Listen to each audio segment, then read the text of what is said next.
way back in 2011, when I was kind of first dipping my toes into the online marketing world, I had two things really working against me. The first thing was I didn't have a clue what I was doing. I didn't know anything. I didn't know anything from anything. And all the same marketing advice was being shared then as we hear now. Create content, start an email list, create a product to sell that your audience needs and wants. It's all good advice. I didn't know how to do any of it. And my other problem was that I didn't have the money to buy courses or to hire a coach. So I was kind of stuck. I had to figure it out on my own. This is episode 141 of the Tiny Course Empire podcast. And today I'm going to tell you exactly how I did that and how you can do it too.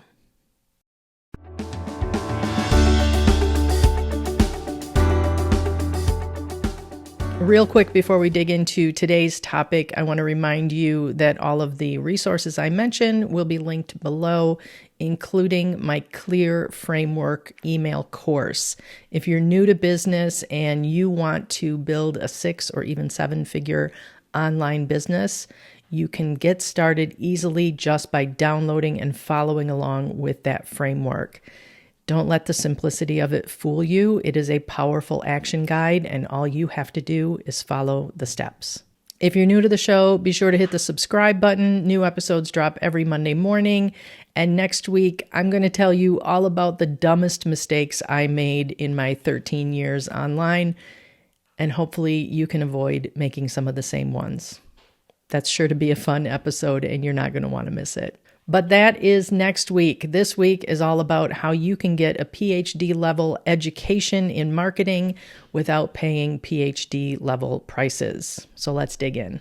If you know me, then you know that I started my online career as a freelancer. I was quite literally a Jane of all trades. I did all the things. I started out writing content and copy in niches like silver jewelry and cruises and even online marketing. Not too long ago on Cal Newport's podcast, he mentioned that the best way to become a better writer is to write for someone who is paying you. Now, he was talking about books and book publishers, but the same is true no matter what area you are freelancing in. The best way to find out what you're doing wrong and to improve what you're doing is to get criticism and critiques from someone who is paying you. And that's true whether you're writing or designing or doing technical setups like I was. There's nothing like practicing in front of a paying audience to improve your process. Now, I wasn't just a content and copywriter as a freelancer either. I also managed projects for online business owners and membership site owners. I handled help desks. I wrangled technology. I learned nearly every online platform from Aweber to Infusionsoft to Kajabi. If my client needed it, I was willing to dig in and get it done, and I did that for more than 7 years.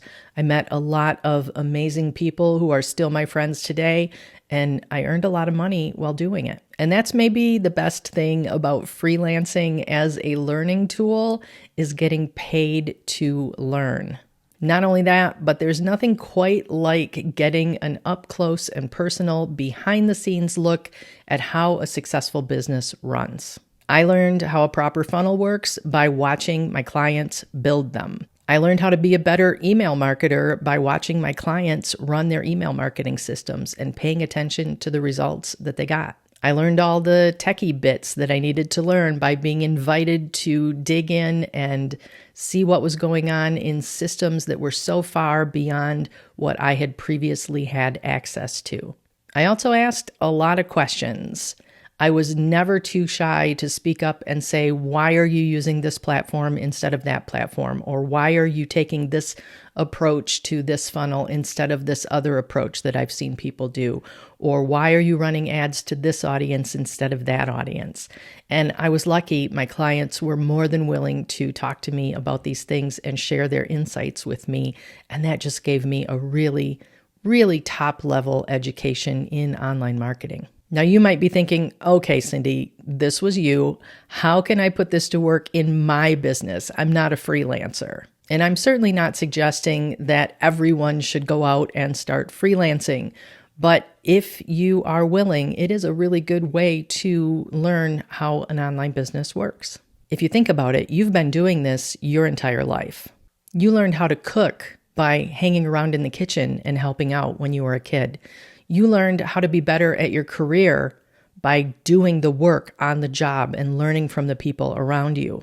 You learned how to golf or play pickleball or knit by watching the people around you, by hanging out with people who were already doing those things. So if you need to learn something specific to grow your business, consider offering your services as a virtual assistant or a freelancer to get an inside look at how those systems work. You can also look for opportunities to volunteer or to become an intern for someone else who is already running the kind of business that you want to run. Or maybe you can partner in some way with someone else. Maybe you want to write a book, but you have only ever written shorter pieces and you're not sure how to organize a book or put it all together. Maybe you can partner with someone who has already written books.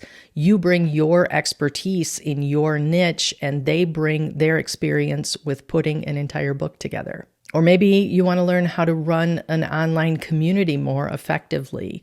Maybe you can volunteer as an ambassador or a community manager for somebody who is already doing that.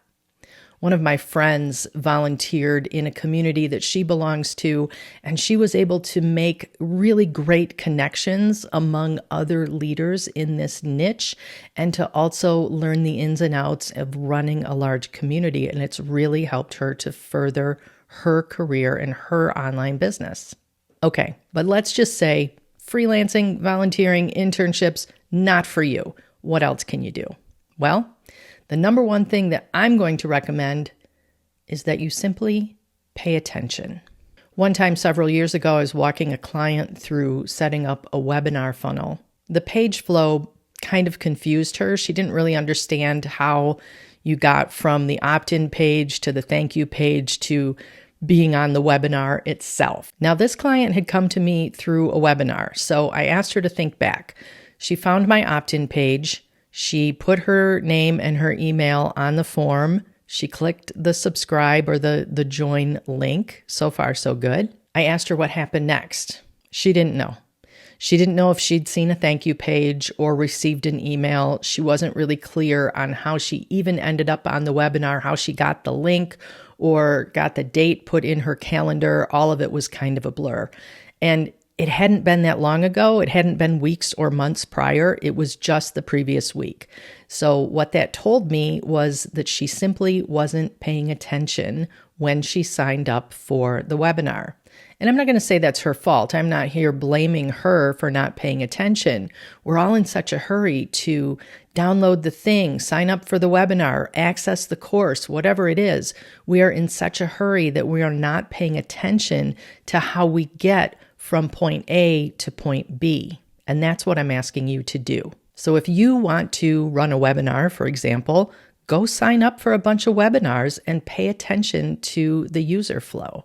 If you want to host a summit, sign up for a summit and pay attention to the pages and the emails that you receive.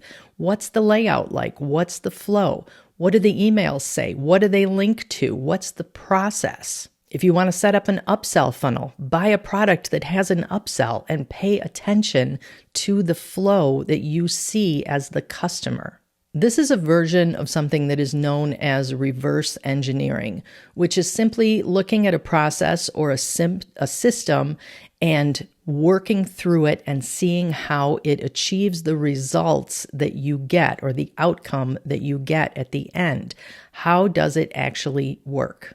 In other words, it's putting on your detective hat and paying attention step by step so that you can figure out how a system works. If something's more complicated or you want to know exactly what tools are used, then you can use something called builtwith.com, which is a website where you can go and drop a URL in and it will tell you Whether or not that site is built with WordPress or Squarespace or Wix or something else, it will tell you, who is managing the countdown timer that you see on the page. It'll tell you what email marketing platform is being used. It will tell you what video host is being used. It will tell you all the information you need to know about that page.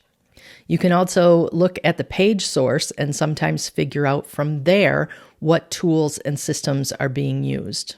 One time, a client of mine found a webinar that Amy Porterfield had hosted, and she really liked the page setup. She really liked how the webinar was set up and the workflow that it was being used.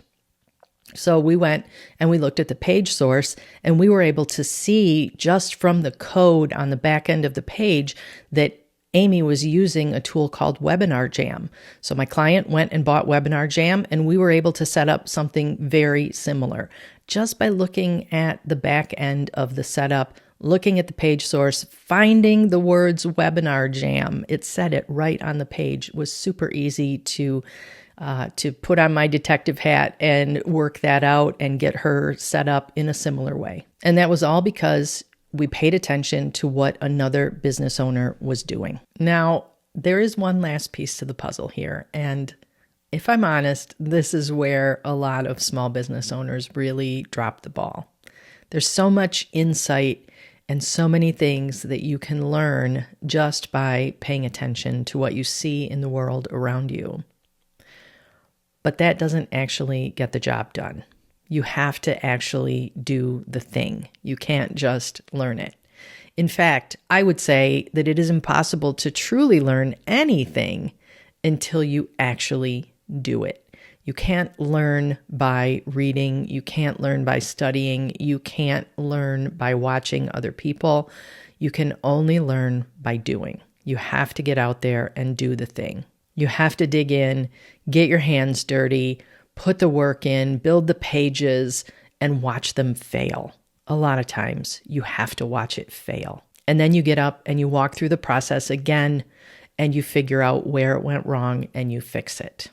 Up until now, whether you've taken a course or you've reverse engineered a webinar setup, you really haven't learned anything. You may have a checklist or a list of tasks to do or a list of pages to build, but until you actually do the thing, you really haven't learned it.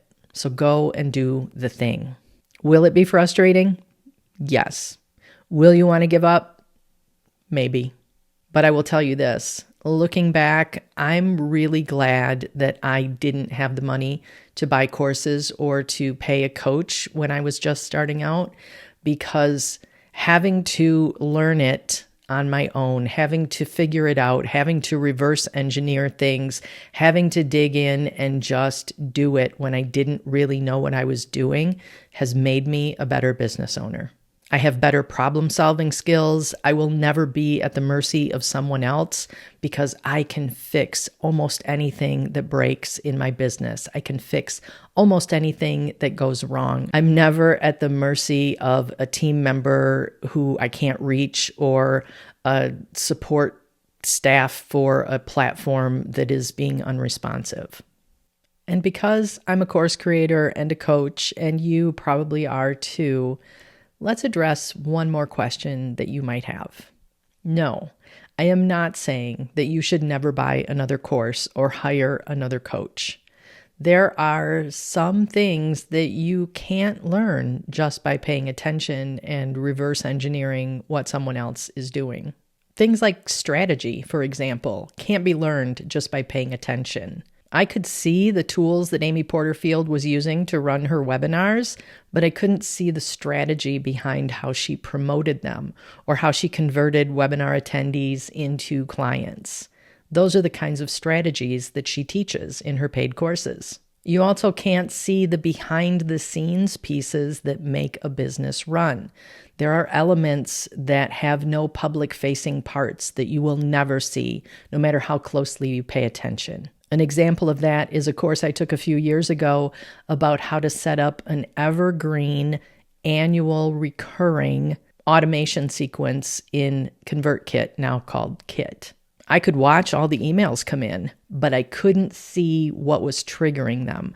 I didn't know how she had that set up. So I took a course to learn how she did it. So while there is a lot you can learn just by paying attention and through trial and error, there are always going to be some things that you want to pay for a more in-depth training on. The good news is, by paying attention, by building the foundation through what you learn with your detective skills, you'll be in a much better place to invest in those higher level courses and coaching programs. Okay, now I want to hear from you. Drop me a comment below and let me know how you are going to use these strategies to get past a hurdle you've been facing in your own business. And could you do me a favor? If you've enjoyed this episode and you have a colleague or a friend who could use business building advice, would you send the link to them, please? That is the best way to help the channel grow and to keep new episodes coming out every single week. That's it for me this week. I will be back next week to share all of the dumb mistakes that I have made in my 13 plus years online. Have a terrific rest of your day, and I'll talk to you then.